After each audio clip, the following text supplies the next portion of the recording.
ഞാൻ 35 വർഷം ഈശോയെ നോക്കി നടന്നിട്ട് എനിക്ക് സ്വീകരിക്കാൻ പറ്റിയില്ല. ഈ ഒരു കൂട്ടായ്മയിൽ വന്നിട്ട് ഞാൻ സ്വീകരിച്ചു. സ്വീകരിക്കാനായി എനിക്ക് ആരില്ല എന്ന് പറഞ്ഞാൽ 2 ആങ്ങളമാരുണ്ട്, ഒരു ചേച്ചിയുണ്ട്. ഞാൻ തന്നെ വീട് വാടകപ്പേരയിലാണ് താമസിക്കുന്നത്. എനിക്ക് ഇടവക വഴിയാണ്, അവിടെയാണ് ഞാൻ വരുന്നത്.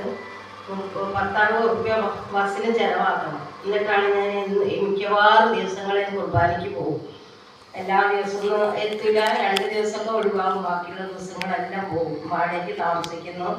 ഇപ്പം കഴിഞ്ഞ മാസം ഞാൻ ഇവിടെ വന്നപ്പോൾ എനിക്ക് തീരെ വയ്യാതെ വയറുവേദന എടുത്തിട്ട് ഞാൻ അവിടെ ഇരുന്നിട്ട് ബ്രദറും എല്ലാവരും കൂടെ കൂടി വന്ന് പ്രാർത്ഥിച്ചു. ആ വയറുവേദന മാറി. ഇന്ന് രാവിലെ പോകുമ്പോൾ എനിക്ക് കാലോട് വയ്യ, ഏറ്റവും വയ്യ. അവിടെ വരുമ്പോൾ നടക്കാനും കൂടെ വയ്യ, മുട്ടിന് വേദനയായിരുന്നു. ആ വേദന എല്ലാം കുറച്ച് വന്നു. ഇപ്പോഴത്തെ ഈ